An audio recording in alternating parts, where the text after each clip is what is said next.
আসসালামু আলাইকুম সবাই কেমন আছো আপুরা? আলহামদুলিল্লাহ ভালো আছি আমি। আজকে আমি তোমাদেরকে মহড়া কেটে দেখাবো। তো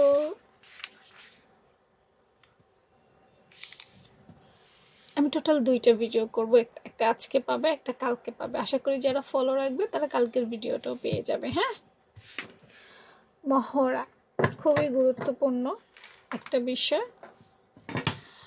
আমি আজকে 40 সাইজ আমি দেখাইছি, আমি 46 সাইজের মহড়াটা দেখাই। হ্যাঁ, 4, 6, 46 সাইজ, কারণ হেলদি আপুদের মহড়া নিয়ে অনেক সমস্যা হয়, তাই।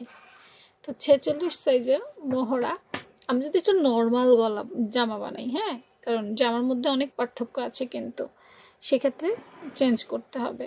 একটা নর্মাল জামা বানাই আমরা কিন্তু 7 ইঞ্চি মহড়াটা নিতে পারি, 7, এবং পাশ থেকে পুরো বডিতে যা আসে, যেহেতু আপু পুরো জামা বানাচ্ছি না, সেজন্য আমাদের এতটুকুতে এসে কিন্তু আটকে যাবে। হ্যাঁ, আর এইখানে 7 নিয়েছি টোটাল, খেয়াল করো। যদি টোটাল 7 নেই তাহলে এইখানে 1/2 ইঞ্চি কিন্তু কাট ডাউনের জন্য চলে যাবে। আবার দেখা যায় কলারের জন্য 1 ইঞ্চি চলে যায়, পার্থক্য আছে, বারবার বলছি পার্থক্য আছে, কিন্তু হ্যাঁ কতটুকু চলে যাবে রুমাপু নিজেও জানে না, জামার উপরে ডিপেন্ড করে। এই কাট ডাউনের পর থেকে আমরা 2.5 ইঞ্চিতে রাখ দেব। কাট ডাউনের পর থেকে, এটা 46 সাইজের জন্য। হ্যাঁ, আর এদিকে যেখানে আসুক, আমাদের কোনো অসুবিধা নাই।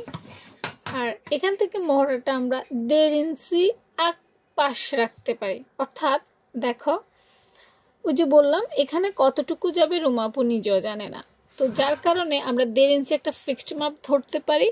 প্রয়োজনে হয়তো আমাদের একটু কমাইতে হতে পারে, বাড়াইতে হতে পারে, খুব বেশি না। হ্যাঁ, একটু কমাইতে বাড়াইতে হইতে পারে, খুব একটা চেঞ্জ হবে না।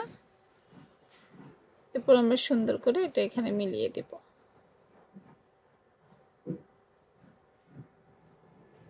ব্যাস, দেখো মহড়ার স্ট্রাকচার হয়ে গেছে না?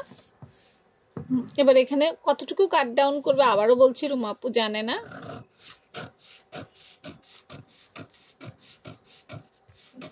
না জানলে আসলে কিভাবে কাটবো, এটা তোমরা তোমাদের বেসিক থেকে নিয়ে নিও, কারণ কলার জামার একরকম বেসিক, নর্মাল জামার একরকম বেসিক।